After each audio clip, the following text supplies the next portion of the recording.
Welcome to the Sensible Socialist podcast, a podcast for the rational left. We need to unite and work together if we're all going to get through this.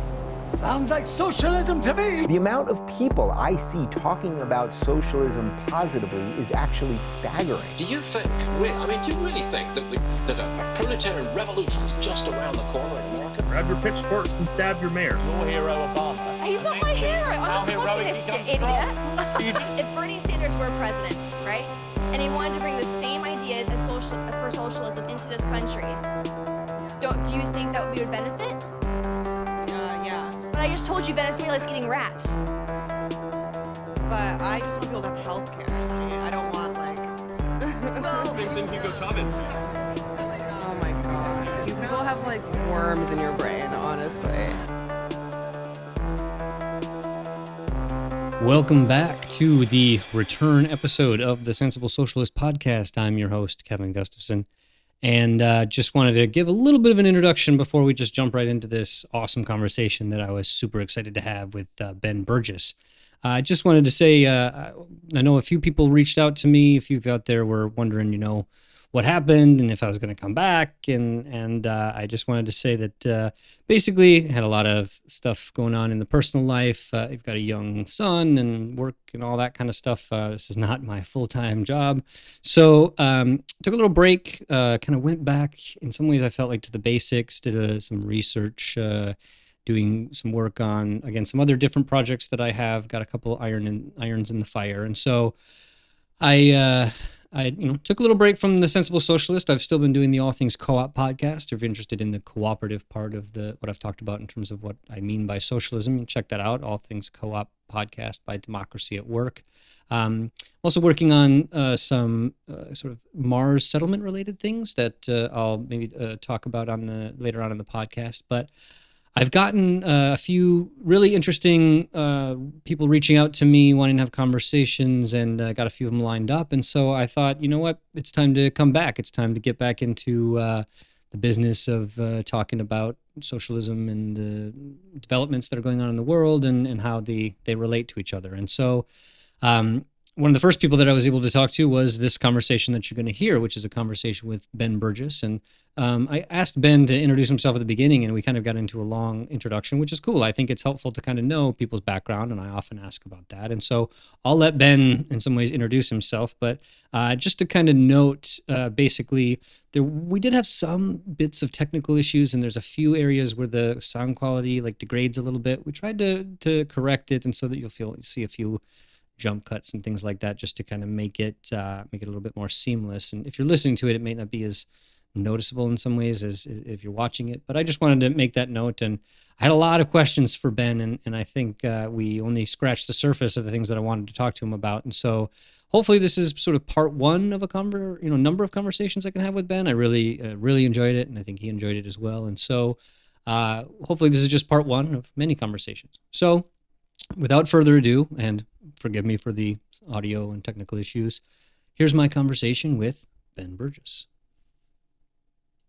So, Ben, it's a pleasure to have you on the podcast. It's I have listened to you on saying different things on different issues, including the philosophy stuff that you do, which I think is real fun, and your interaction with your wife is very cute, and it helps. But I've also read the books and stuff that you read, so it's really like a kind of special pleasure for me to have you on my my little podcast. And so I look forward to kind of hearing your thoughts about a few different things. I know some of the stuff I've seen recently. There's you had the debate with Charlie Kirk and a few other people, which I thought you did great. But, thank you.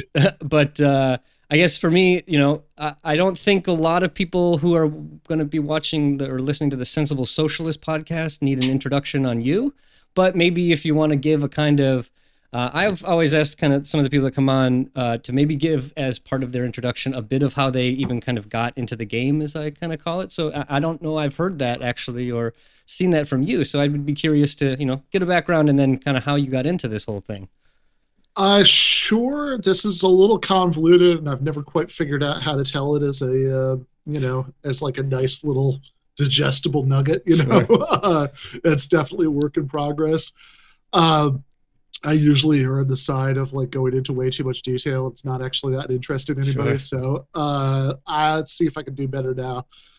I mean, I have had the politics that I have more or less for a very, very long time. I mean, that's like, more or less, I mean, like since I was a teenager. Right.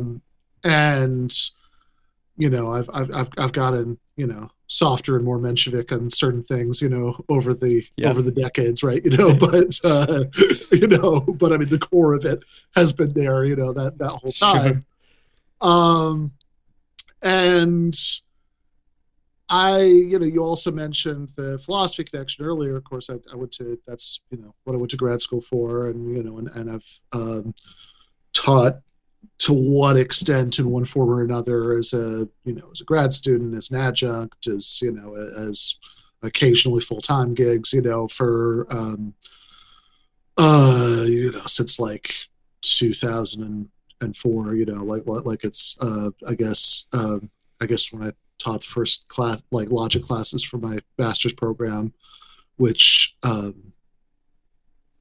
that part's a little bit of a good story, so I'll throw that in. That I started a semester later than I planned to, because I went to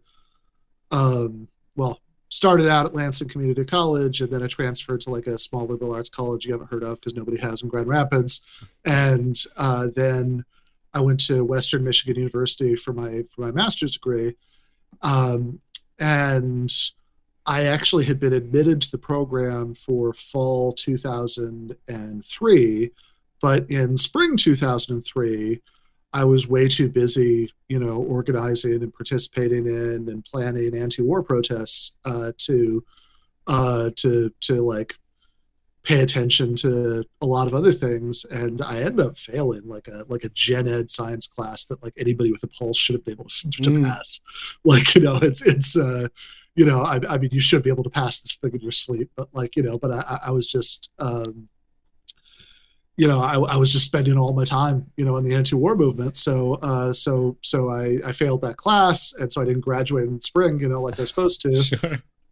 So I had to spend another semester and delay, my admission into the spring. And the way it usually works, if you get into that program with an assistantship, for your first year, you're a TA, for a professor's class, and then in your second year, you teach your own classes. And I wasn't quite sure how that was going to work in my case, because I started out in January, and I remember it was like March. I was just out of curiosity. I was just like browsing through the course listings, and I saw symbolic logic Burgis, for the fall. I was like, oh, that's weird. And then it's like, I never actually took symbolic logic as an undergrad, so I kind of had to spend the summer teaching it to myself out of the textbook I was going to use. So I'm sure the class sucked that first semester or two, because like I was figuring it all out. But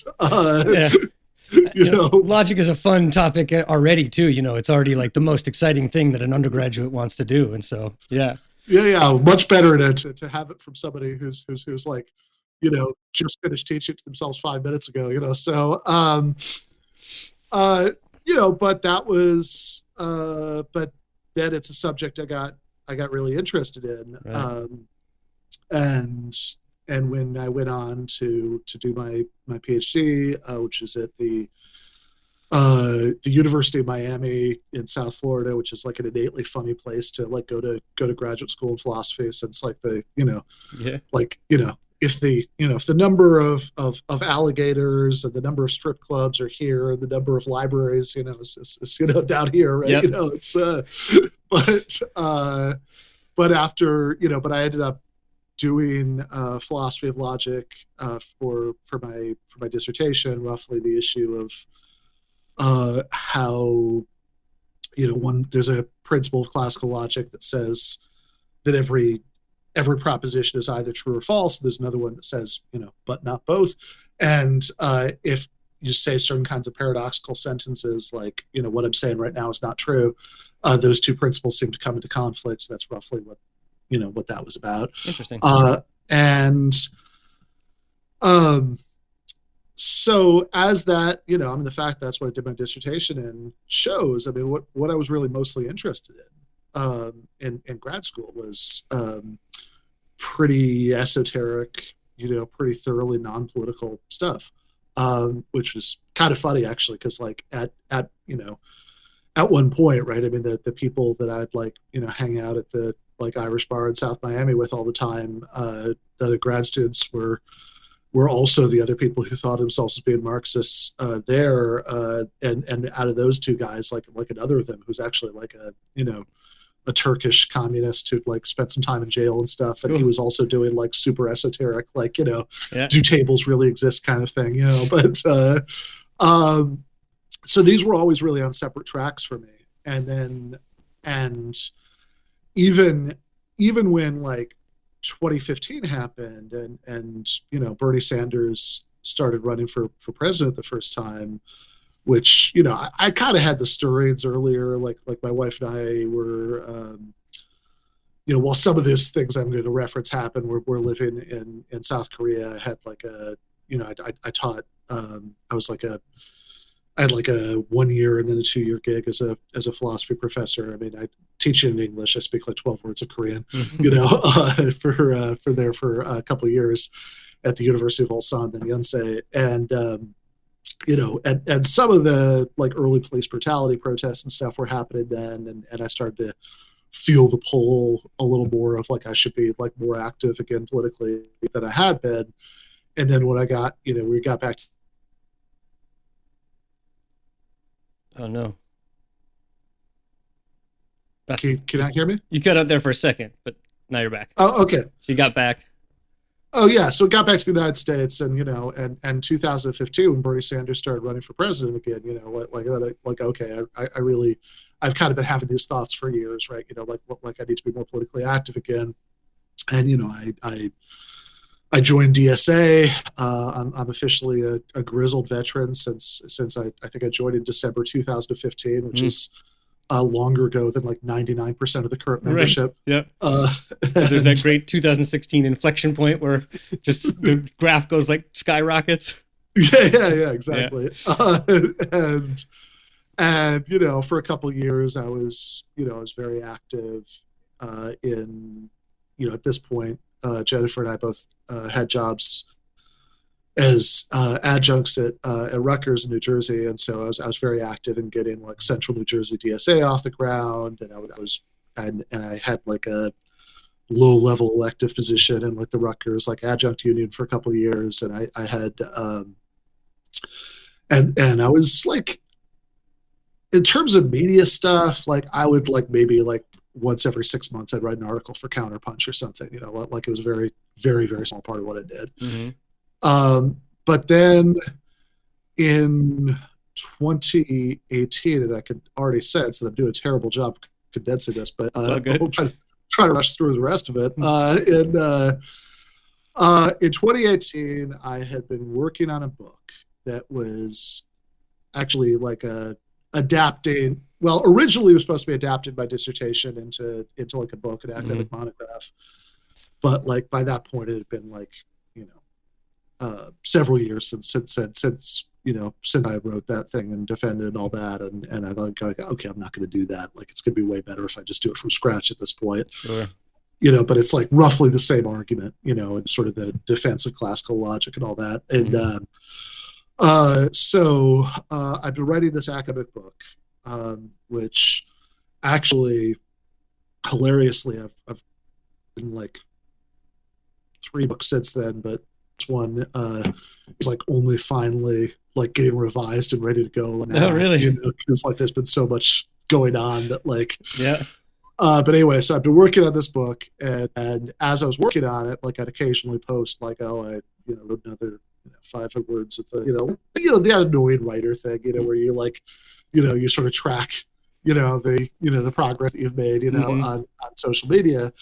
And my friend Doug Lane, who I'd known for a long time before, in other contexts, before he got the gig as editor of Zero Books, the which is now not sadly not a thing that's I saw that.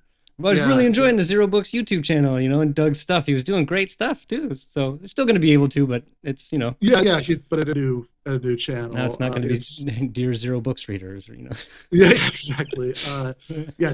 Diet Soap is the name of the new venture, which is actually also the name of his very old venture. That was like a zine he'd had for a long time, forever ago. But anyway, so yeah, people can go find him at the Diet Soap YouTube channel now. And so yeah, Doug had by this time gotten the job as editor at Zero Books, and I think the fact that I've been posting all these updates about writing what I've just been referring to as the Logic book sort of gave him the idea, and he.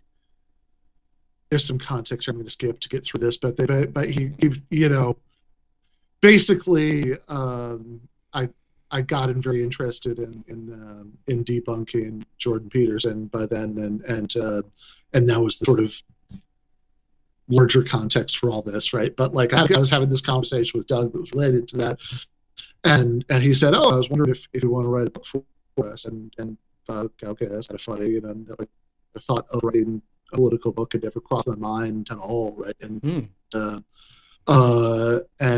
he said, well, I thought maybe something about logic and politics, and maybe I couldn't quite like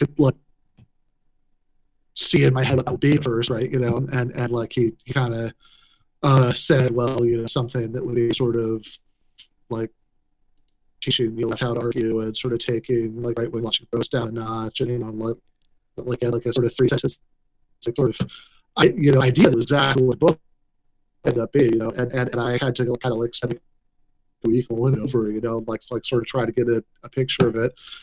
And then the more I thought about it, the more that seemed like a niche that that should be should be filled. Right? It was because I bet. Well, thank you. I mean, like I had been a fan of like Chapo Trap House since 2016. Like I always really enjoyed listening to the show, but there was this like recurrent bit that they used to do back then where they'd sort of kind of mention logic or logical fallacies as like a punchline. I think there was a line once that was it. Fallacy is just a yellow card that that nerds want to give you debate, and that's as much as I enjoyed the show, and I've gotten to know some of those people a little bit since then, like that shit always drove me crazy. Yeah. Right? I mean, like the least funny. I know the least funny thing you can do to a joke is try to figure out the extent to which it's serious and the extent to which it's a joke, but like to the extent that there is like a core of like a real thing there, it seemed to reflect a fundamental misunderstanding of what these tools are and why you should care, and and all that stuff. So yeah, so I ended up writing the book, and just give them the argument, which is the name of like your podcast channel thing, like, right? I mean, that's kind of like yeah. It's modeled. It's on the model of the Michael Brooks show, which I did a segment on for a long time. When that was going on, which is to say, it's like originally on YouTube, but then like the audio goes out as a podcast. Yeah. So yeah, it's also the name of the channel. I actually just within the last few days before we're recording this, at least, signed a contract with this app, Callin, like calling, like phone call but without the G. Okay. Yeah. Isn't Glenn Greenwald using Callin? Yeah. Okay, sure. Yeah, Glenn Green. Like I think like the sort of bigger name people who are doing that are Glenn Greenwald, Matt Taibbi. It's like the audio Substack kind of deal. Yeah. Brianna Joy Gray. It's a. Like it's like a little bit like a Clubhouse deal, except that it's not like with the room, or Twitter Spaces, except like it's not like when the room is closed, the conversation just disappears like tears in the rain. It like sort of made there's like a podcast form that that lives on, mm-hmm. so yeah, I just signed a deal with them to like start producing content for them, and since that's like a, you know, essentially it's like a call-in show on an iPhone, right? You know, that's what it is. And so this is very cheesy, so I might not keep it, but for right now, the title of that is "Give Me an Argument." Oh, right on. Okay, sure. Yeah. That works. So, like, you know, you if you look up in terms of your books, you see "Give Them an Argument," and and then, you know, it's like every year you've got something at least with your name on it. I know there was a Jordan Peterson book that, you know, came out, and that my takedown of Jordan Peterson's ridiculous like response, or I guess you'd call it a conversation with Slavoj Žižek. Like I did a kind of takedown point by point of that because it was like so ridiculous. That was like the most popular episode of this podcast for obviously a number of different reasons, but it seems almost comically easy to do because his arguments are so comically bad. But so that I enjoyed that book too. It was like I read through it, was just like, yeah, that's, you guys got it. It's just so ridiculous. Yeah, right. So that's Myth and Mayhem is the name of that book. It came out in 2020, and, you know, just in time for it to be impossible to do anything in person to promote it. Yeah. But yeah, I should say I wrote a chapter of that book, which I sort of think of as the missing Jordan Peterson chapter. It gives him an argument, but. You know, the bulk of the book was written by Matt McManus and Conrad Hamilton, and there's also like a section that's written by Marion Trejo. And there's actually there's an introduction by Žižek, which so, you know, even if you don't want to read my thing, should still check out the book. But yeah, I want to hear as we kind of continue on, the decision to write "Canceling Comedians While the World Burns," right? Yeah, that is a potentially, you know, I don't want to say dangerous, but, you know, there's going to be a decision for anybody that's on the left, especially those, like, I mean, you with a philosophy background, to focus on the idea of like strong argumentation and whether or not you're resting on a good philosophical foundation and stuff like that. And I mean, the subtitle for this podcast is a podcast for the rational left, because I do think there's a irrational left, and some people have said that that's not fair, but I think it's fairly clear. And so, but it's, you know, and so I'm more than willing, I guess, to wade into it. But, you know, I'm curious, like, was it just a feeling of like, yeah, there's a lot of this stuff that's being couched as the left, and even proclaimed left people are sort of making arguments that are not certainly traditionally leftist arguments, but also arguments that rest on a foundation of sand, you know? And like, I just got mad about it. And I said, I need a podcast to be able to like speak from a leftist perspective without getting bogged down in all this nonsense, to be able to cut through it. But I knew that was going to, you know, not necessarily be the most way to have the most popular left podcast out there, you know? So I'm curious, like, did you think about that as you were contemplating? Yeah. I mean, look, it's funny because that title especially is a very like pure expression of the frustration and anger that I felt while I was writing it. Great title.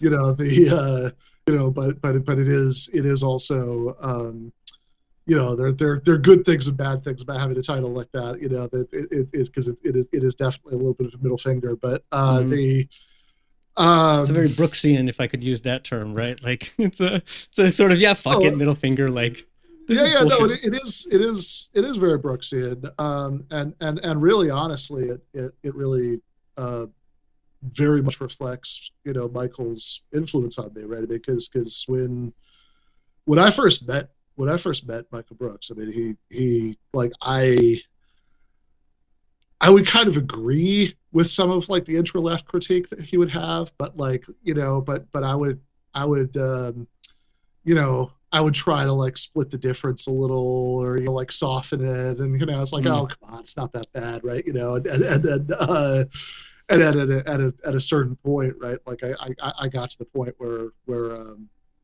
you know, he still maybe a little milder than what he would routinely express in private, you know, but like but it's you know, but probably was more sort of aggressive than what for a long time he was expressing in public, although actually toward the very end that really started to change. I know that seems that there's a huge hole there, obviously, where Michael was, but I think there is.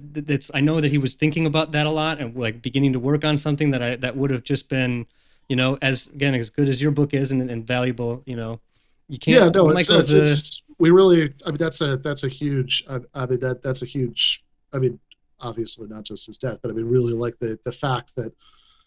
The fact that whatever that, those last notes were for, was never written, is a huge loss in itself. Yep. But he was really started to, he was really started to, to push some of that pretty hard at the end.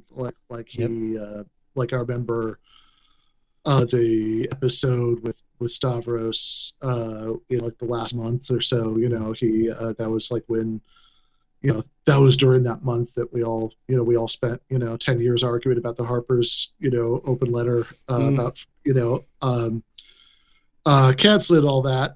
And I remember in that episode, like Michael was like, again, I mean, like he didn't even throw in all the caveats I probably would have thrown in, like he was just like, yeah, it's fucking stupid that people are upset about this. I mean, if you have a problem with this letter, you have a problem with free speech. I think that's a direct quote, Yeah. So yeah, he was definitely getting very out there about it.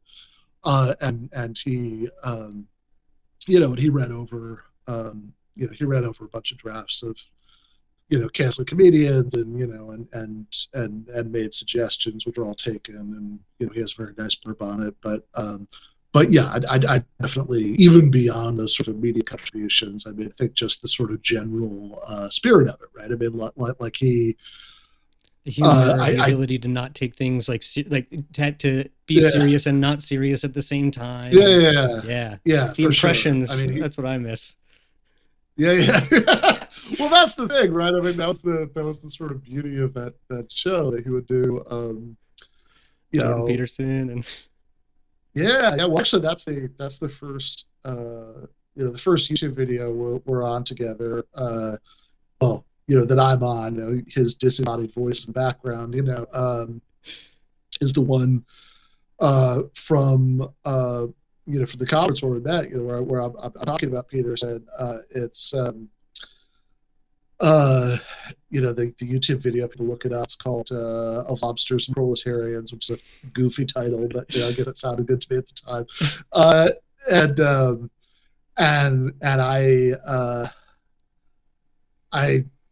I said something like kind of like there's a point like 5 minutes in when he like kind of heckles me with like a Jordan Peterson impression, and the sort of Canadian Kermit the Frog on the edge of a nervous breakdown, is roughly, what I mean. Actually, both the guy himself, also definitely Michael's impression of him, sounded like. But yeah, that's the thing, right? I mean, like that was the beauty of the show, that that you could go, on a dime, right? I mean, to go from like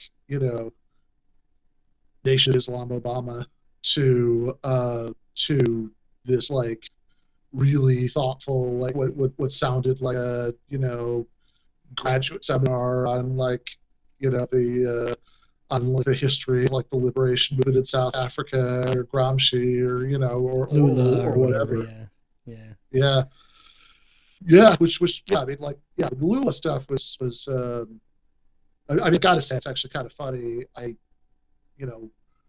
When I first started listening to TMBS, which was a little bit before I knew the man, my friend Rick Warren told me about it and said I'd probably like it. In fact, I think his initial pitch was like, he seems to like have a lot of the same take that you do about like the left and optics and and all that stuff, right? And he was definitely right. I mean, I enjoyed it a lot from the beginning, but there was a period like at first where it's like, I'd be like, especially because I was like catching up on a bunch of episodes when I first started listening, and it's like, oh my god, we're gonna do Brazil again. Like we just like Sure. I feel like I heard this 5 times and God, I skipped to the next part, but like eventually whatever. But I was like brainwashed by it to the point that the first article I ever wrote for Jacobin was actually about that. The first solo one I did was about that, and the first one I co-wrote with Michael was not that. It was Bernie Sanders' Call to Free Lula and the rest of the field.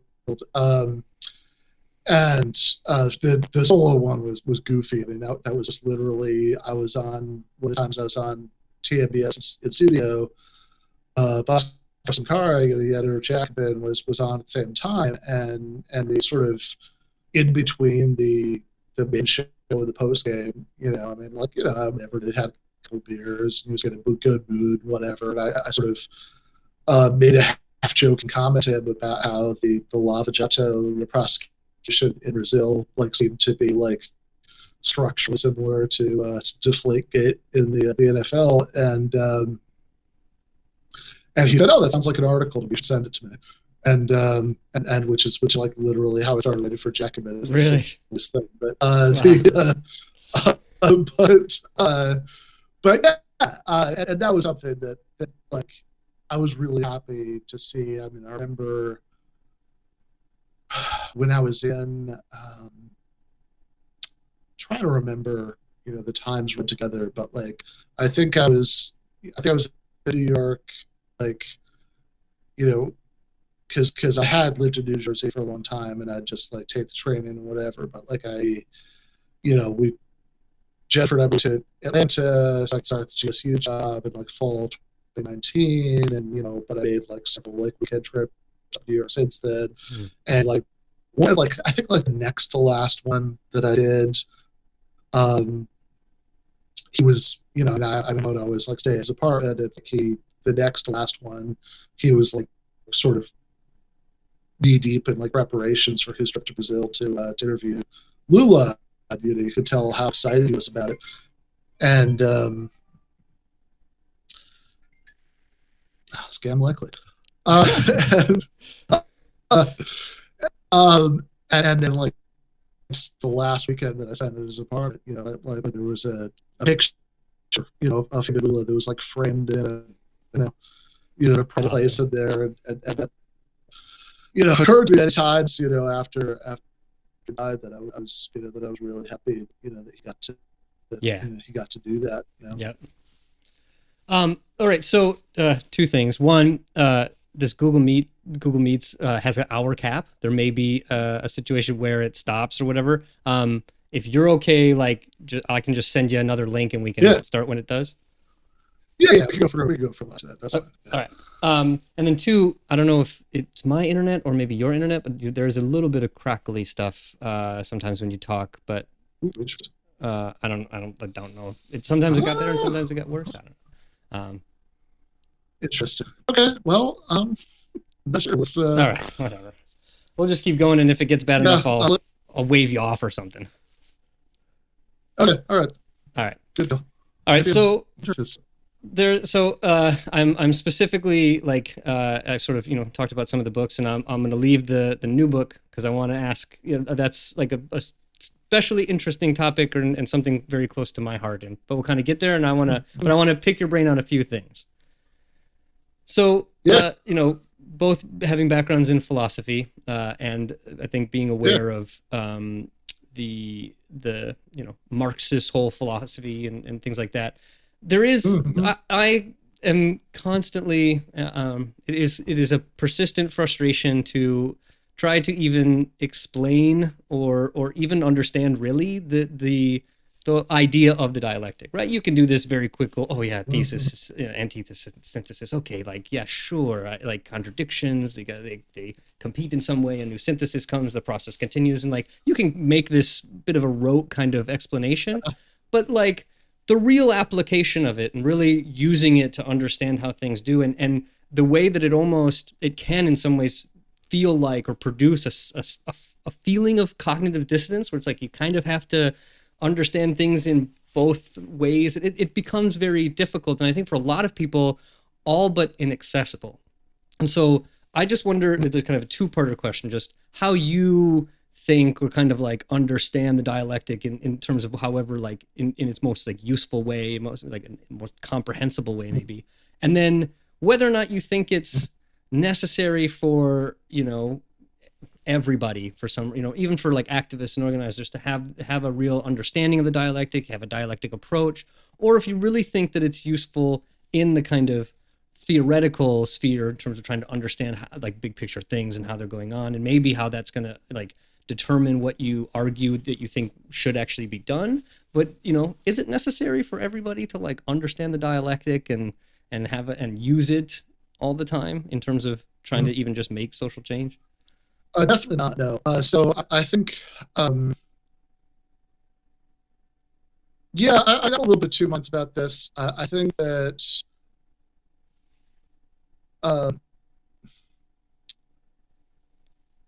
yeah, I've gone back and forth on this a little bit.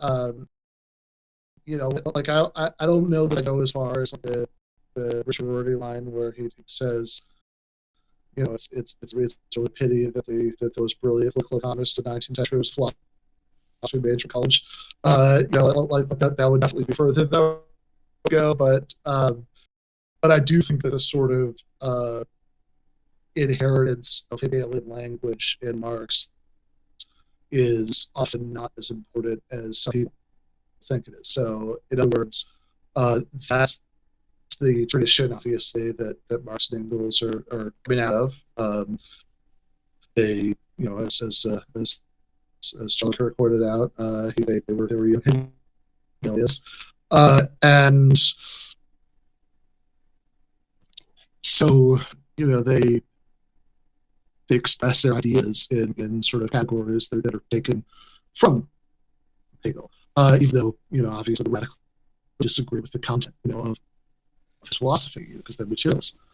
It's interesting what you said. If I can summarize a bit, the idea is like they're young Hegelians, right? Marx particularly. Young Hegelian is, everybody in some ways, especially in continental Europe at that point, was kind of at least into Hegel or trying to understand Hegel. He was a pretty giant at the time. That's the the language that at least that kind of branch of philosophy was using and working with, and that's what Marx was working with. But it's interesting. I mean, to me, there does seem to be like power in that dialectic thinking, but your caution was to not, I think, overstate it or overthink its, Yeah, that's roughly it. I mean, I think,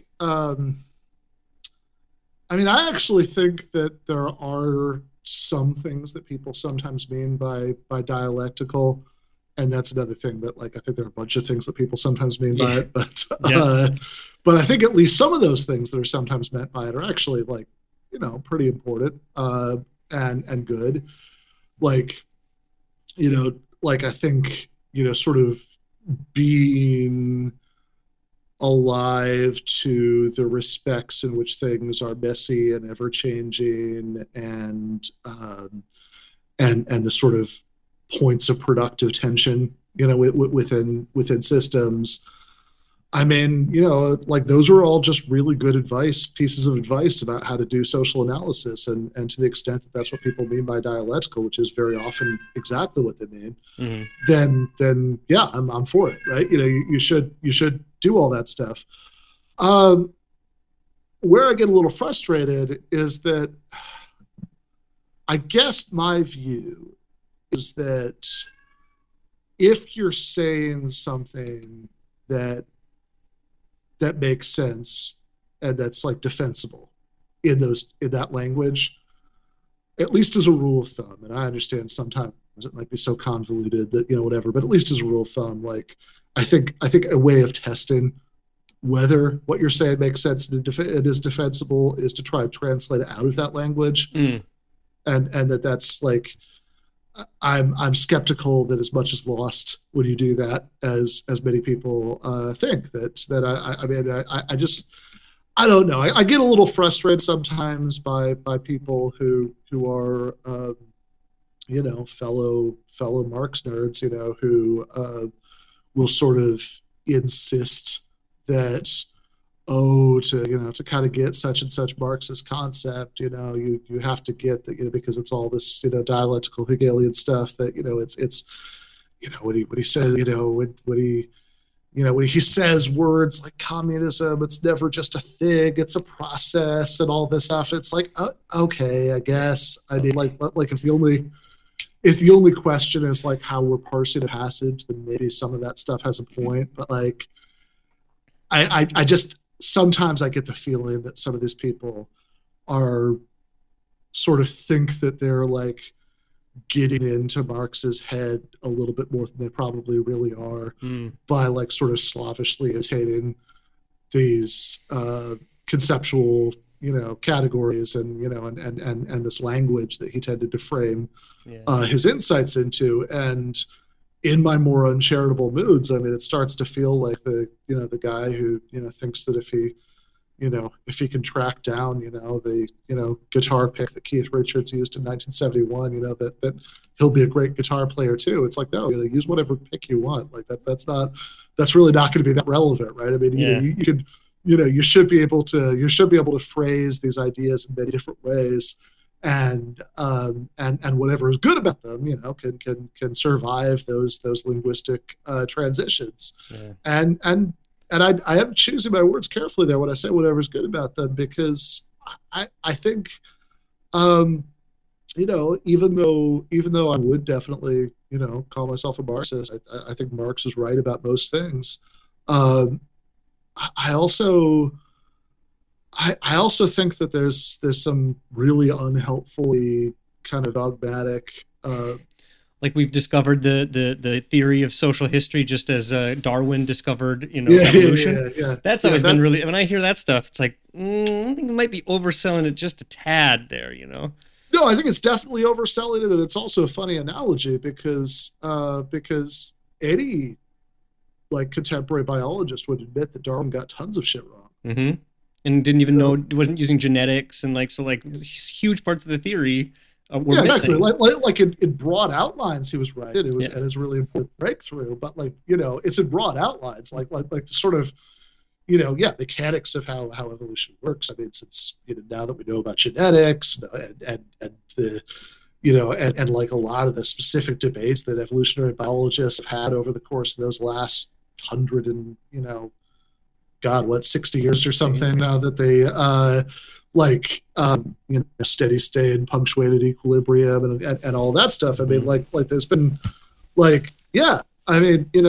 Darwin was basically right, and that's important, but also and if somebody calls themselves a Darwinist, I definitely know what they mean.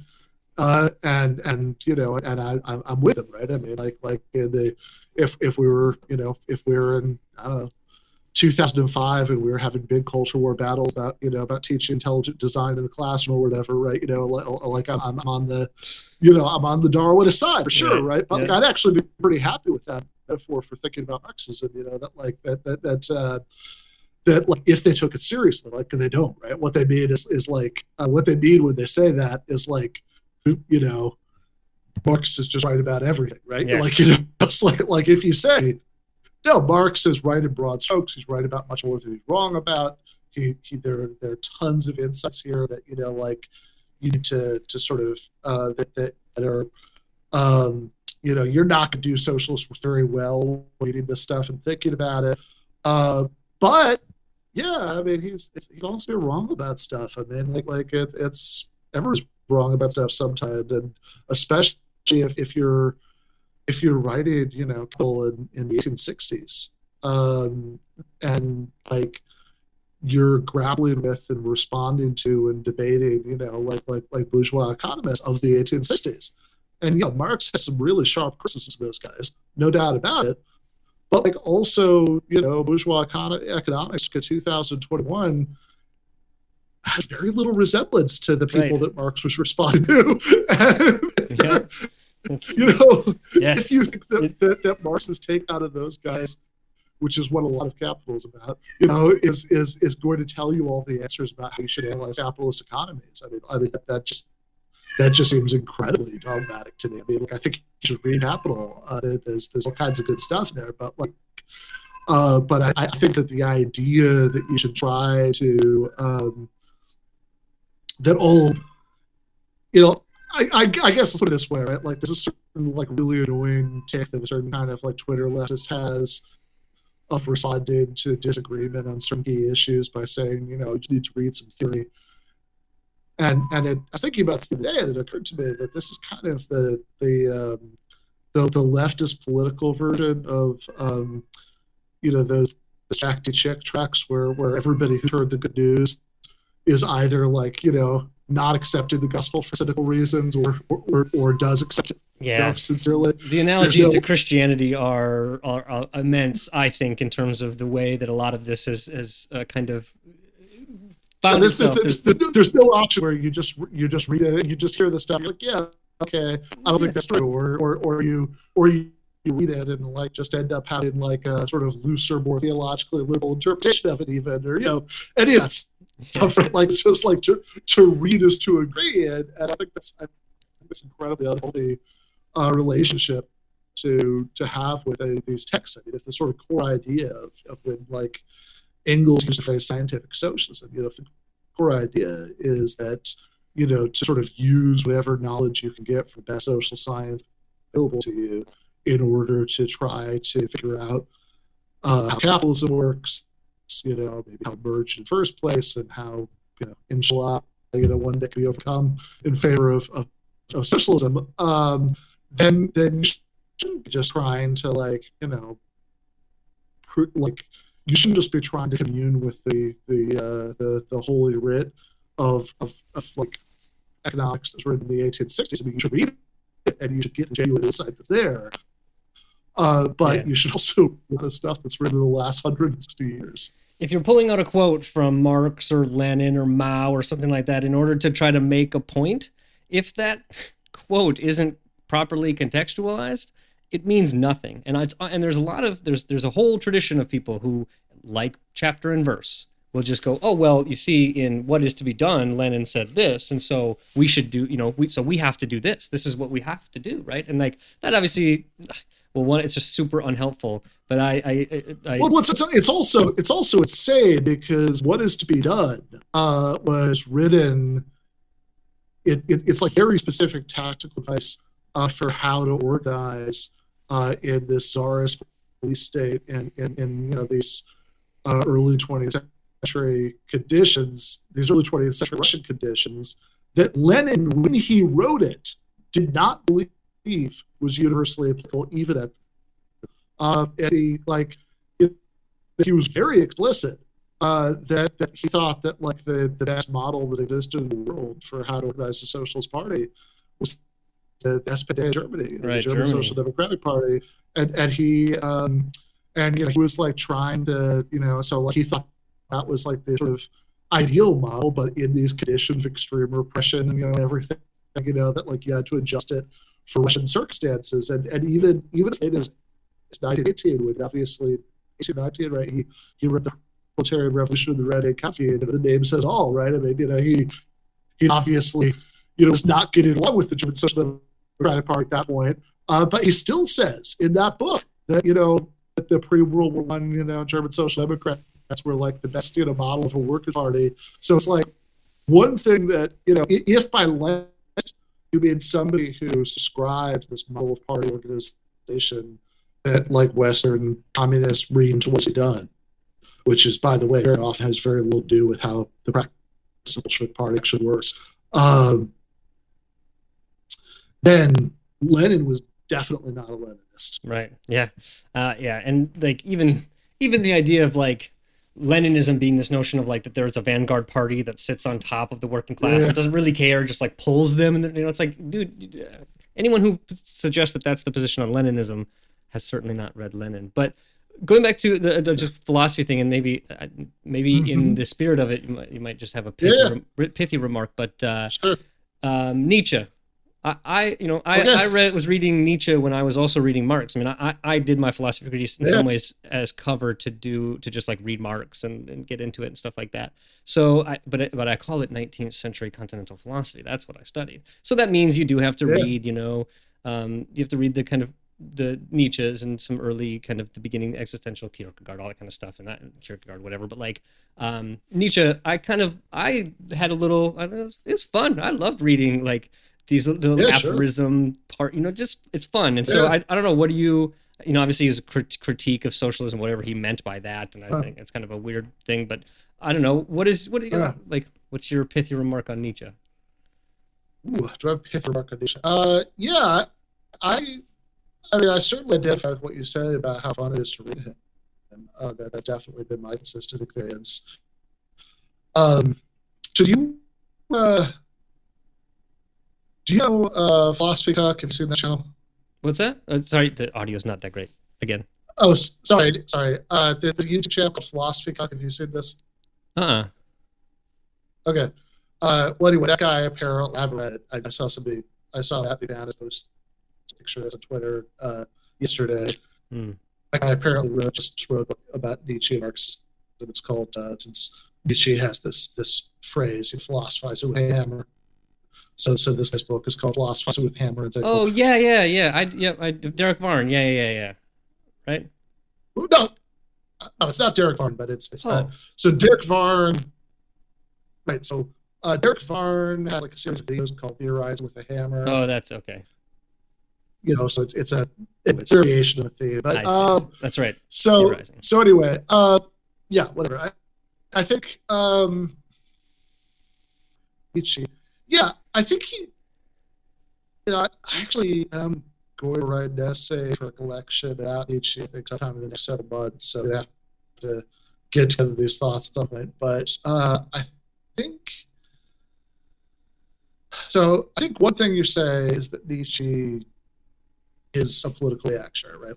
Like I don't think we should deny all that. I think that he actually does have very hostile views towards socialism and egalitarianism and obviously you've got it right. I think that's all true. Right? You could argue about how much that either entails or is entailed by any of his other views, but I think he did have those views,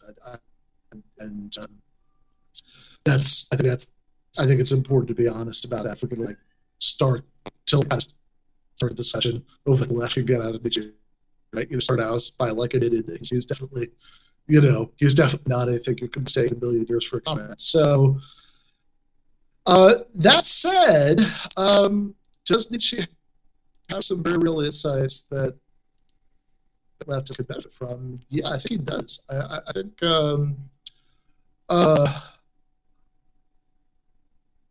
this is the second YouTube reference I've made here, but if you watch that last ContraPoints video, it's called Envy, which she increasingly puts out these videos that are feature-length movies, essentially. Yeah. And I think what she's talking about is a lot of what Nietzsche's talking about. There's a and I think that she actually does make a fairly convincing tie-in between that and positive, leftist political stuff, which is which this is my take of it. Other people disagreed, but that because I think some people kind of saw that she was doing something called Envy, and that was that she that she was talking about economic envy and so forth. Okay, well, this is clearly super reactionary, right? That you're saying bless Netins are just envy, right? I mean, it can't get much more reactionary than that. But I don't think that it was just envy. In fact, I think she differentiates very clearly in the video, because she's got this nice comparison to incels, right? I mean, the difference between somebody who can't get laid, so they I don't know, start working out, work out their small talk, et cetera, right? So they can. Right? They're not just complaining about it, right? They actually want to do something. Is parallel the difference between talking about economic inequality is you actually do something about resources, take state power, whatever, and just sort of wallowing in your negative feelings about that. And honestly, so that's one. Anyway, I think she has. I'm probably not represented it well, but I think she has interesting things to say about that. And I also think that one of the things that she's very good on, right, the genealogy of morals, is the way that certain kind of desire to punish people kind of masquerades as this deeply moral impulse, but really it's just thinly rationalized sadism, and I have a lot of political applications to that, but I'll just say that, leave it at that. Right on. So here, two things. One, it seems like the audio degrades over time, and I don't know why. But I'm gonna do this. I like you saw the several questions that I sent you in terms of the wide scope in which they were, and I think it could easily turn into like a Rogan-esque 3-hour long podcast type thing, and I have a few of those in terms of the catalog of podcast episodes on this podcast, but I think in the interest of maybe getting more people to see it, I'll pivot so long as the audio holds up to the book, to the Hitch book, because I never met, or I'm too old to have been able to, which is a great cover too. It's that kind of a famous picture that's J. Edgar really outdid himself here. This is very good. Yeah.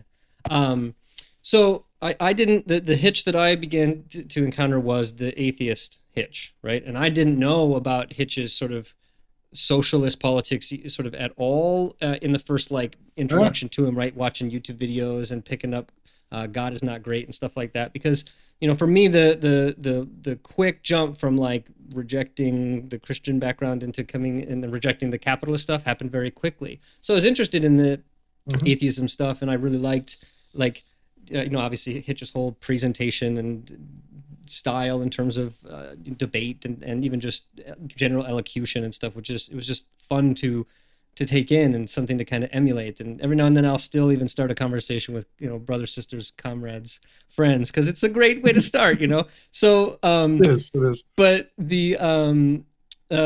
then as I began to get kind of deeper into Hitch and, thinking about Orwell, Orwell's obviously one of my favorite sort of nonfiction stuff, or fiction, nonfiction, depending on how you see Orwell, I suppose. I mean, there's homage to Catalonia, but the kind of beginning to realize, there's like 3 Christopher Hitchens. There's the Trotskyist, organizer, journalist, going to Cuba and arguing against the Gulf War and stuff like that.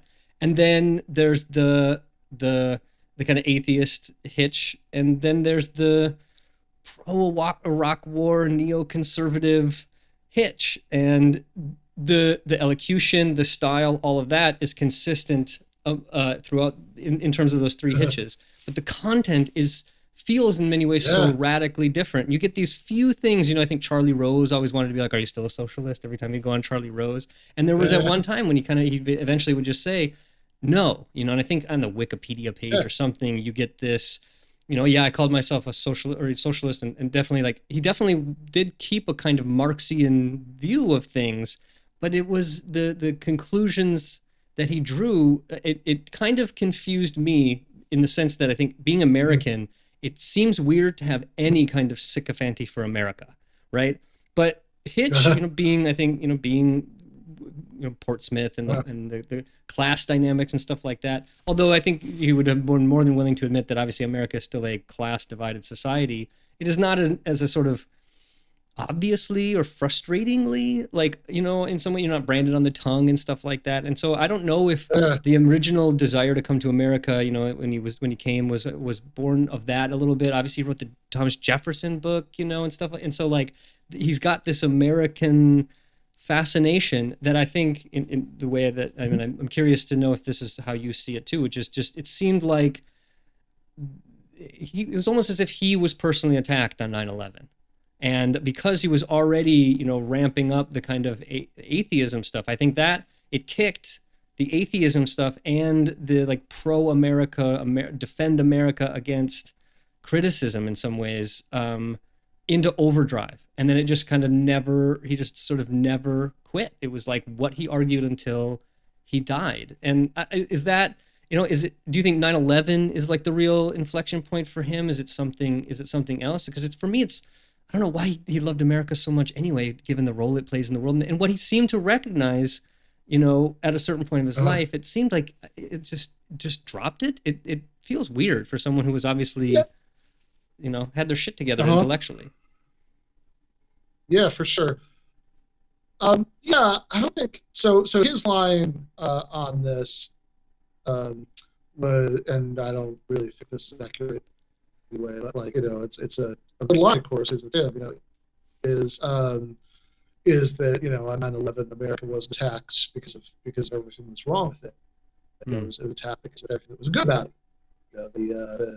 The like religious tolerance, legal rights for women, and et cetera, et cetera, et cetera. And so all the stuff that seemed worth defending to him, was that'd be his line.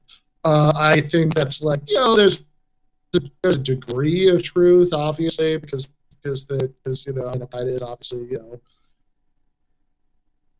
far right, fundamentalist, socially conservative organization. But I also think like I mean, I'm old enough to had this argument all the time back in 2001, 2002, 2003.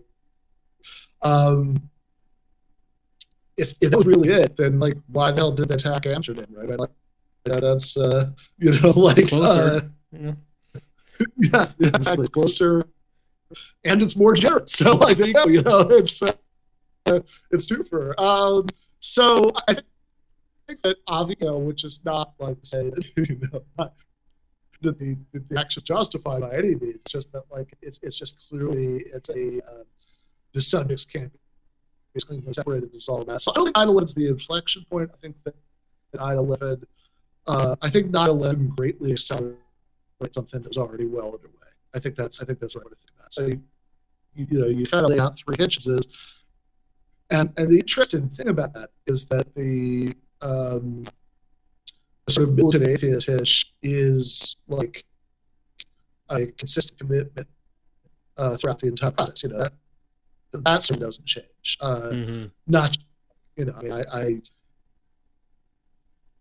interviewed his brother, Zola Peter Hitchens, who is kind of is a good writer. He's always talked to him, he's like ultra conservative, and I think a quote is what I suppose you think about Thatcher as a conservative. That's Peter Hitchens, but and he's like extremely religious. He's like a very devout Anglican. The two things that Hitchens says about it is memoir history that were funny were think about how he could imagine Peter as an atheist versus a Catholic, and to be devoted to I think I don't know if it was Hitch that called it, but like our mother mediocre religion or something, to be so dedicated to that seems so strange. No, exactly, especially because like this is a church that only because Henry VIII wanted to trade his wife for the model. So what was it? Founded on the family values of Henry VIII, I think was the line that Hitch always used. That's right. That's not Hitch's line. Yeah, that's right. So yeah, and then the other thing he says about him is that he was the book of Compass.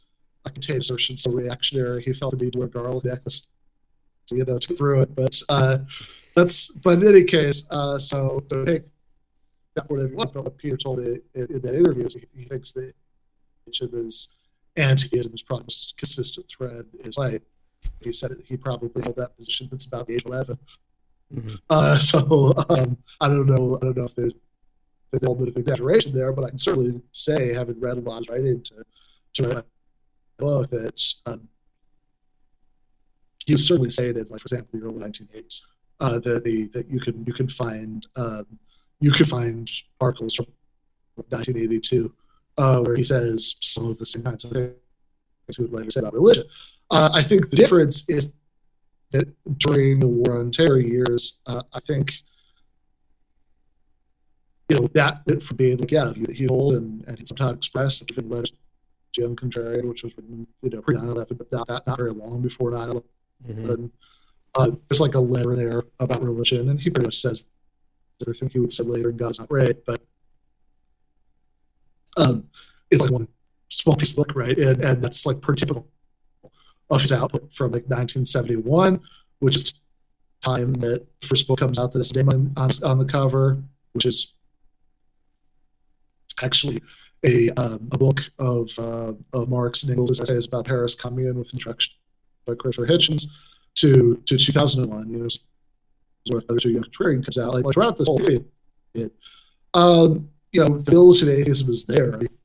He has all his positions about why he thinks religion is so bad and destructive. But he really doesn't emphasize it that much, right? It's part of the mix, but it's just part of it. You just take it for granted, basically. Like it's like, yeah, well, I don't even need to. Well, I don't need to read God. I don't need to write God is not great, because like if you believe in, if you believe in that stuff, like we're so far apart already that, what are you reading me for? Yeah, he would occasionally like write something that was like kind of grumpy about like how like liberal intellectuals who didn't believe in this stuff and more than he did, were like too nice about it. Like that. Yeah. That's like that kind of extent of his output, right? Like. And I mean the missionary position, right? Which is the best book title ever. Yeah, the book about Mother Teresa. Yeah. Right. Yes, great book. I'm a big fan of that book. I think he's completely right. I think she was a ghoul, but although it's interesting because even in that book, right, it was written in like the mid-90s. He doesn't really spend that much time attacking her religion. He's really much more interested in the fact that she was like hanging around with the Dahlia dictatorship in Haiti, and stuff like that. Like there are like bits of it that are about her religious beliefs, but that's definitely not a main emphasis. So I've been thinking about this a lot lately, actually, because maybe more so actually since I wrote the book, is like just talking to people about them comes up a lot, and I think that I think new atheism, sort of Harris, Hitchens, Dennett, Dawkins stuff in the 2000s. I think there was something dumb about it, but I also think that a lot of like left critics of it sort of misstate what was wrong with it, and sort of maybe misremember honestly what was wrong with it, because I think for a lot of people enough time passed that, well, first of all, a lot of people who are like, left media people or whatnot today were really into all that stuff in like 2007, and I feel a little embarrassed about it. That's like pretty common trajectory, and so they overreact to it and overstate what's wrong with it.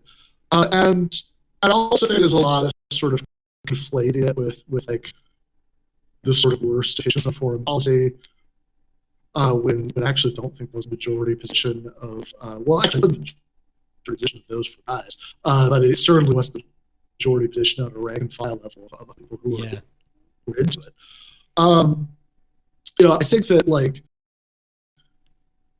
my critique of new atheism would be that it never really made very much sense to think that like I'm part of like a movement with somebody because we have this negative belief in common.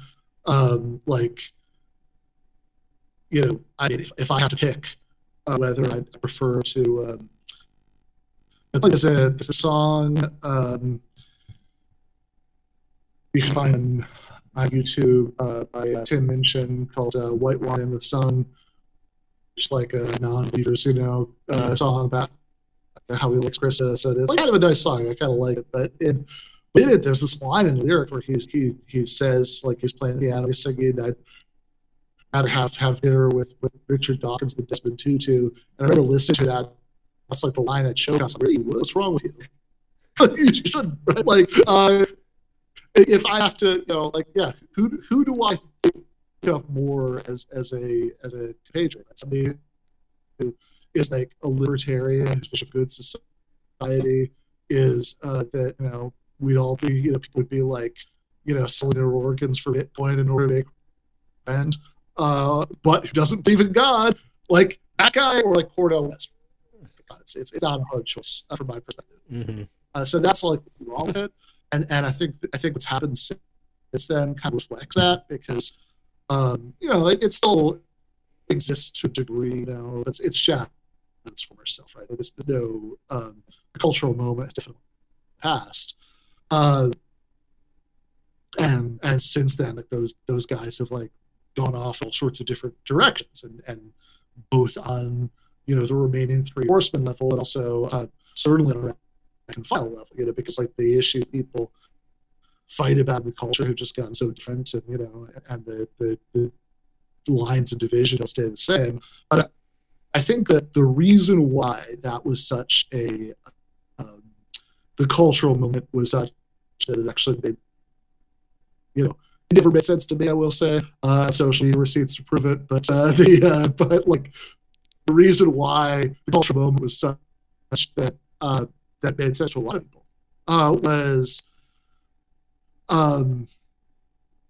was that if you think about what the culture wars were like in the 2000s, well. It's like the end of it's like the end of that rise of the religious right and the Jerry Falwells and stuff. Again, exactly. One of my favorite Hitch lines of, if you gave Jerry Falwell an enema, you could bury him in a matchbook, right? That's a great line, So like, but there was that. I think in many ways you're right. There was this. The culture war took that religious set. It's like the rise of the religious right, and religion was what was really fomenting this kind of like frustrating thing, and there had to be a response. And I think this is, what leftists often misremember, like that if anything, like new atheism was very much a phenomenon of the looting and the culture wars, right? I mean, like that there was an old Family Guy episode for that era where like Brian meets one of his girlfriends because they're Barnes and Noble, they're both reaching for the gun delusion, at the same time. So it's like, okay, so like Brian is a new atheist on Family Guy, and he also, they also made jokes about how much he liked Hillary Clinton, right? And that was the, that was the cultural valence of it at the time. Of course, leftism essentially didn't exist in 2007. That's a more, in America, places didn't in America. Yeah. That's a more recent development. Anybody who was a socialist in 2007 was probably like an antiquarian book nerd, right? Who was like, their relationship to politics was much more about reading and reacting to anything that was actually going on in the world around them. Yeah. But I think, So what was the inflection point, I guess, with Hitchens? I think, to the extent that you can take a single inflection point, obviously, I think it's a gradual process, and it was already pretty advanced by the time 9/11 happened, but then that's kind of the last, I think the sort of last runs of anti-imperialism probably blew away, when that happened. I mean, he still defend the position in terms of what he was saying about the contemporary world. So I think one really important part of the story is Bosnia and the wars formally in the 90s, because from his perspective, this is the rise of like 1940s stuff, fascism, in the heart of Europe, and he sees the left as like being different because they can really sort of get it together to care to extent. They're worried that like if war, that like the United States get intervened, there'll be a big war again, right? That like everything's Vietnam. And he's very frustrated, by that, which is also, I think, a really important point to make. That I certainly don't deny there's Islamophobia is in the mix, and like in certainly some of the views that he had in the terror era. Like I think that there's a wild overestimation of the degree of realistic danger which is fundamentalism actually posed to to the United States or Western countries. So I think that's definitely true, but I don't think Islamophobia is the main thing that explains all of this, because the first the main event in his warming up to his early warming up to the idea that the U.S. military could play a positive role in the world is a war in which the United States is actually intervening on side of Bosnian Muslim Serbian Christians. Yep. So I don't think that really makes sense. And people say like,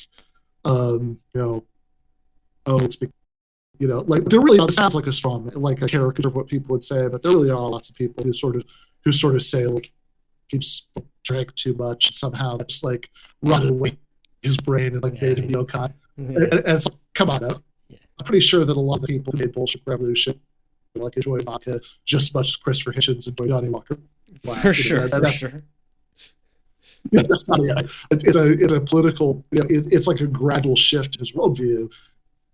And I think the most important part of the gradual shift, sort of tale in the part, the full title of the book is Christopher Hitchens, What He Got Right, How He Went Wrong, Why He Still Matters. In the sort of how he went wrong, portion of the book. The story I tell is really that has to do with that evolving relationship to the idea of socialism that you talked about. That, like, in the 70s, he was tried. He was a member of the International Socialists at Oxford, and those were his politics. As you say, he was in Cuba, so he invaded Czechoslovakia, like in Spanish language leaflets, denouncing the invasion, and then certainly by the early 80s, which is when he moves to America and starts writing for the Nation, he's not that anymore. I mean, he's certainly not moderated compared to where he was in the 70s.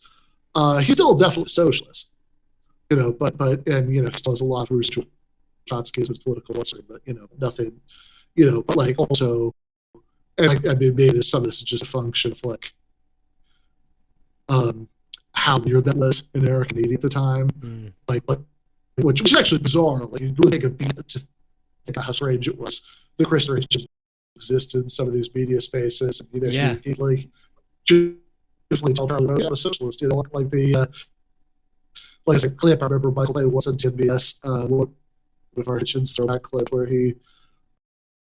Is on C-SPAN and the caller, it's like, I don't like this Christopher Hitchens. He sounds like too much of a liberal. And Hitchens like, but I have no idea how much you've insulted me. I'm not a liberal.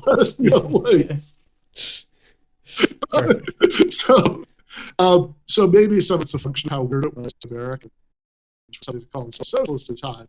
And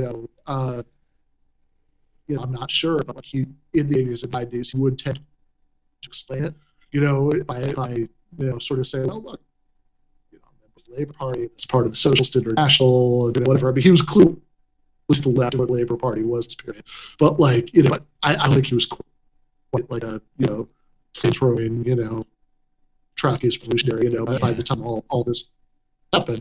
But still, I think it is broad true throughout the 70s and 80s and to a lesser extent in the 90s. He believed, he held out hope that there was going to be, international socialism, right? And that's the slogan of the International Socialism, neither Washington nor Moscow International Socialism, and I think he really believed that, and I think very slowly over the course of the 1990s, that kind of political intellectual atmosphere that existed then, which, I mean, I'm getting my old man shakes his fist at the sky thing here, and say that like, people who became radicalized in 2015 or later, a lot like just have no sense of how bad it was at that time. It was just awful, right? I mean, like, you had, like in the 1990s. I mean, if you like, you really, you basically, you were just like, kind of, either you were sort of like cheering for centrist Democrats, or you were just totally disconnected from what was really going on, in politics. Of course, Hitchens did hold himself separate from that. I mean, my favorite one of his books is No One Left Alive to. Yeah, for sure. Which is an absolute savage attack on the triangulations of Bill Clinton, I think, right? Yeah. Yeah. So depending on the edition you're looking at, it's either No One Left Alive to the Values of the Worst Family, or No One Left Alive to the Triangulations of William Jefferson Clinton. And it's so good. It's just like Hitchens at his rhetorical best, just shredding Clinton's from a left perspective. But I think, and and on the death penalty, on welfare reform, healthcare, on the Al Shifa pharmaceutical plant, on all that stuff. But I think over the course of the 90s, this would be my read. I think that if you look at some of his statements that's later, he pretty directly says this. That kind of end of history atmosphere, like really got to him. That the sort of assumption that, I mean, obviously there were people who got through that period with their radical convictions and background, that there's that rule honor with, whatever, Noam Chomsky, we can list people off, right? But but most of those people, I will also say, were not so many quite the same waters that Christopher Hitchens was. I mean, like they weren't going on C-SPAN to argue with somebody from the DNC or whatever, right? And so I think that sort of pervasive triumphalist 1990s assumption that the big conflicts about how to organize a society to define the late 20th century was over. Some version of liberal capitalism just won, and that's that. I think that was just totally pervasive there. That was the air people breathed at that point. And I think that I think he was assimilated into that particular board. He had and to the point. I mean, I think he admits in Hitchens too that there was a certain point, by the late 90s when Charlie Rose asked him if he's still a socialist. He still says yes, but he's still saying yes because he doesn't want Charlie to win. Yeah, right, exactly. It's sure. That's fucking the satisfaction of saying no. That's about all that's left of his socialist convictions. And so I think the way that really explains the foreign policy chart is that Hitchens spent a lot of his life as a globetrotting journalist who would go to places like Iraq and befriend local dissidents, and presumably for much of his life he thought a global tidal wave of socialist revolutions was eventually do away with all of this little petty despotisms, and then when he gave up hope on that, he was at least trying to hold out hope for some sort of democratic revolution.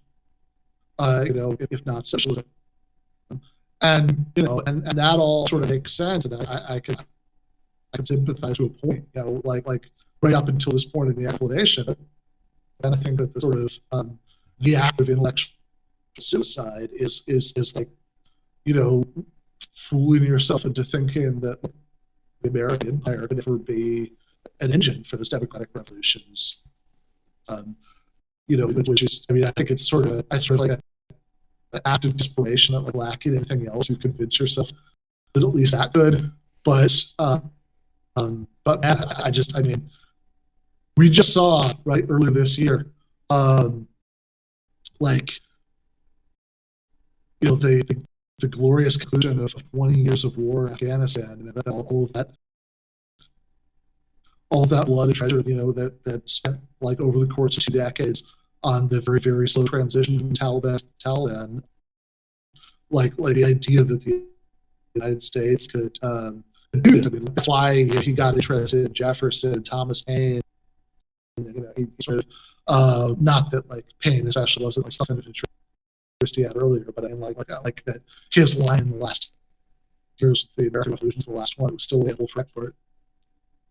Which again is a good line. If nothing else, the man was to his death. Was a machine for creating good lines. Mm-hmm. But it's just not true. It's I mean, or certainly not in the sense that we can't. Again, it's not that I would love it if there was a democratic revolution in Afghanistan. So it's kind of hideous medieval, god awful, regime people live. Living under could end, but in order for it to, it's not going to take it. It doesn't come from inside. It's interesting that you said that. I think that I'm reminded of, again, I went deep into the Hitch tube, you might call it, or something like that, right? And I do remember Either it was part of another video but a video where he was at a socialist bookstore, which there used to be those things, which, I guess there's maybe a few like Mayday books in Minneapolis or something, Red Atlas, but like, so he's at a socialist bookstore and giving a talk and obviously getting into it with the crowd. And, there's one point when he's just like, I'm the one up here talking about defending, innocent people from being, destroyed by essentially an invading army with ethnic genocide, ethnic cleansing on their minds.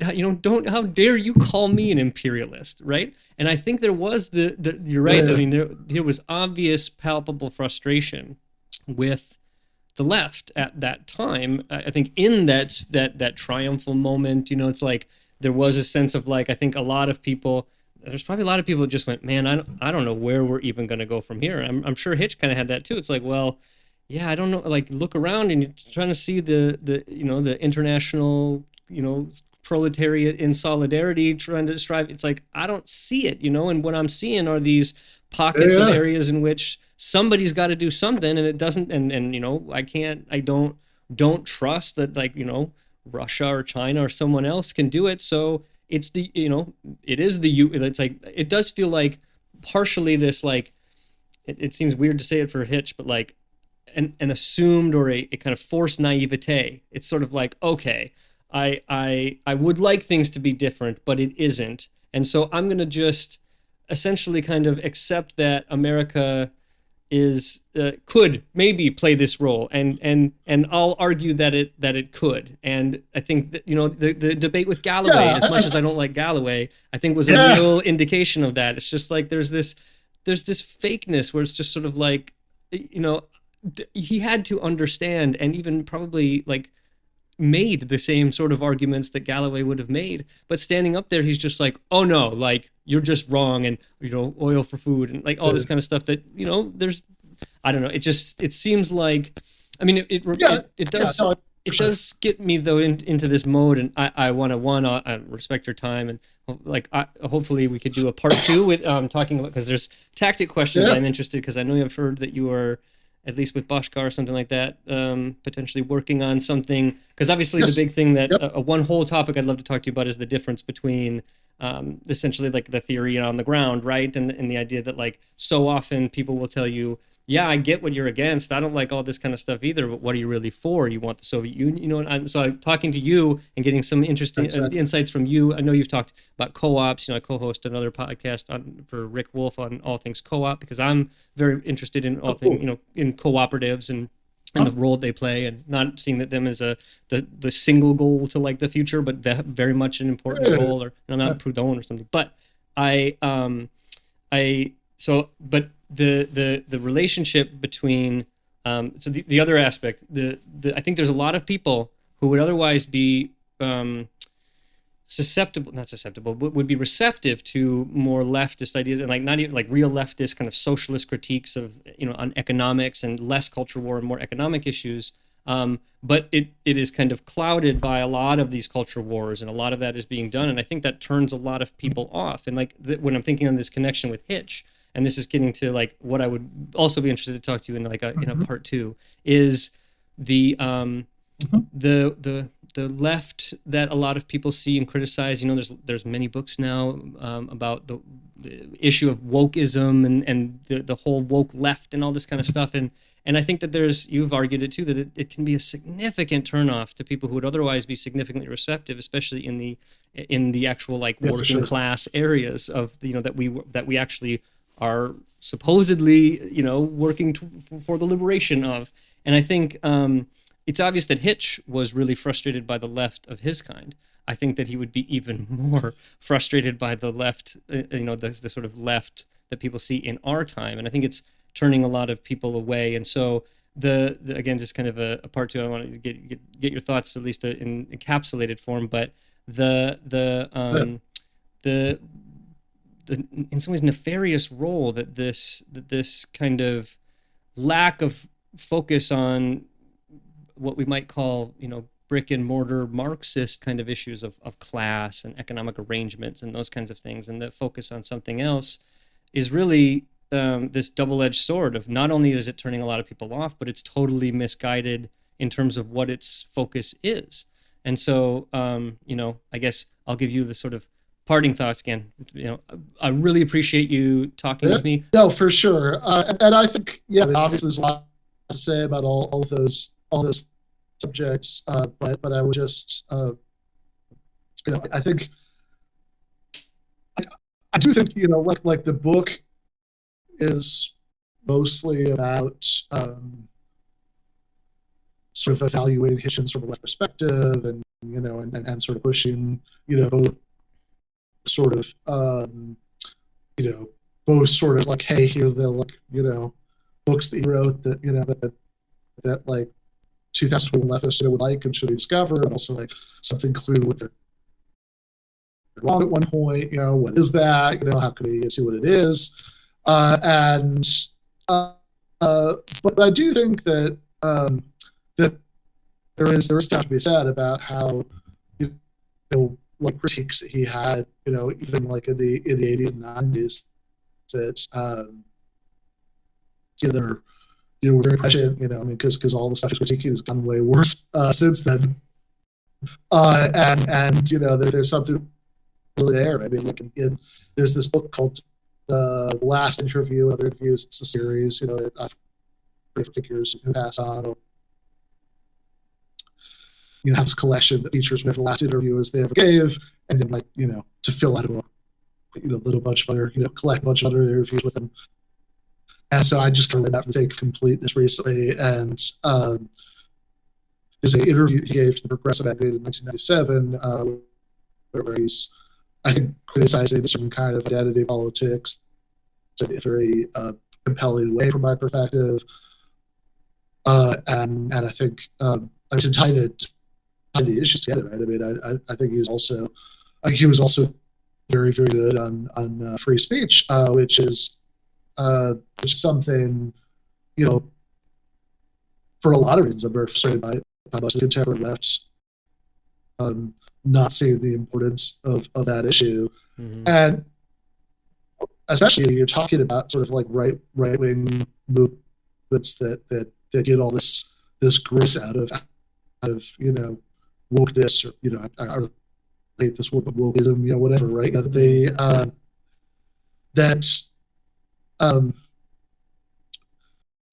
Like, okay, so clearly the like right wing anti-woke stuff has if anything gotten I mean, not if anything. I mean, I shouldn't even include that qualification. Just has, right? Yeah. And that criticize this, right? I mean, like, there's one thing that's worse than having like sort of could form social pressure that leads to people being fired over bullshit. It's passing laws, state legislatures mandated that people get fired over bullshit. That's worse. But that's a real mistake.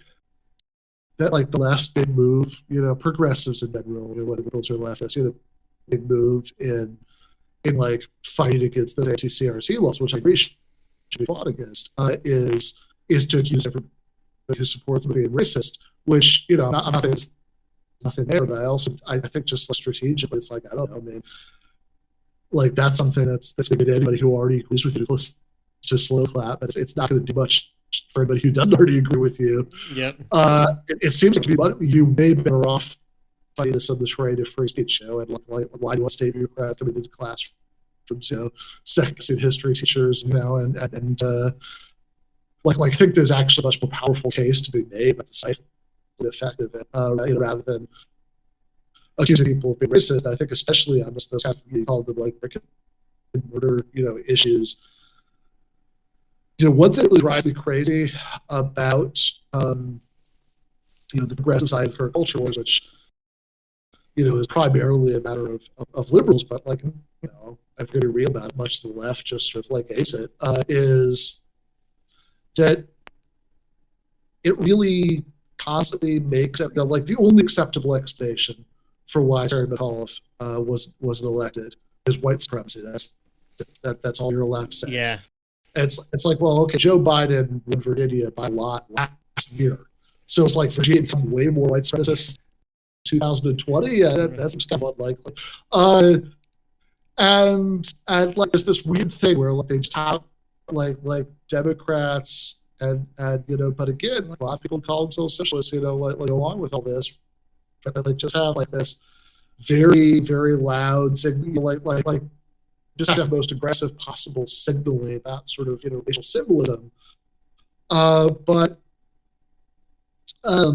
And like to the point that if you don't like all of that, it's like racist not to like it, even though every single poll ever of Black voters shows that what are your top issues, like healthcare, jobs, like that's it's all that stuff, right? Mm-hmm. Like just like I don't know, it's like almost like Black people are people, and they're primarily have the same concerns. They're the primary concerns of other kinds of people, but actually more so because they're statistically more likely to lack these things. So it's nuts. Like if you want to help, obviously I think worthwhile left politics has to have its baseline, equal civic legal rights for everybody, and so I think it is important to to oppose things like anti-trans laws, all of that, but also once you clear that baseline, if you want to help marginalized people, then the way to do that is a universalist economic agenda, and you're not doing yourself any favors in selling that agenda if you don't emphasize the universalism. So that'd be my hot take. Yeah, right on. Yep. And that's I think one of the other sort of philosophy kind of things too is a bit of the question of postmodernism. How much of this is actually postmodern, and how much of it is like something even new? And because I think that's obviously with the Jordan Petersons of the world and things like that, a kind of another hot topic. But that's a topic for a different time. I super appreciate you, taking the time to come out. We're recording this on a Friday. It's Friday evening, as much as I guess for us, this is like what we would probably like to do on Friday evening, right? Bullshit about philosophy and politics and Hitch and stuff. So all right, I guess I don't have, my glass of Johnny Walker and water, but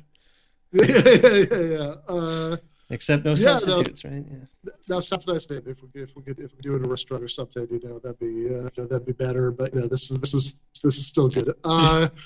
Yeah, no, absolutely. I'm gonna. Where can people get the book? I want to make sure to give you a chance. Yeah. So, so the book, so it's officially out at New Year's. You can certainly pre-order it right now. It is available for pre-order, at all the usual places, Amazon and Barnes Noble and everything. But if be real about what I say, most people are going to get from those places. But to the extent that I can't steer anyone in a particular direction, you mentioned Red's earlier, which is a worker co-op bookstore that you can order books from online. Actual bookstores in Baltimore, I'll probably actually do an event for a book at it at some point in like March, maybe. But you could, at least if you're within the United States, you could order the book from there. And then if you're outside of the United States, I don't know, you're gonna have to do something like the Book Depository, which is owned by Amazon. But what are you gonna do? Yeah. I'm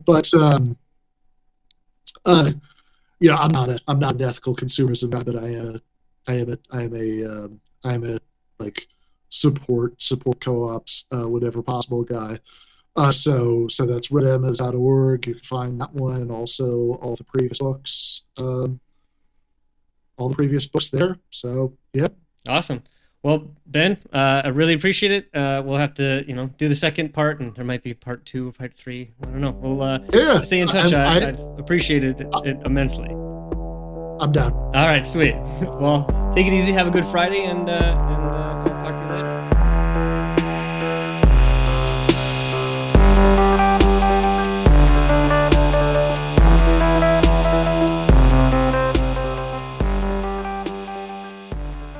Thanks for listening to this episode of the Sensible Socialist podcast. This podcast is supported by listeners like you, and no advertisements or anything will ever be said. If you want to support the podcast, please go to patreon.com/sensiblesocialist and give today. Also, please give us a review or a rating on iTunes or wherever you listen to the podcast, as it greatly helps. All right, see you next time.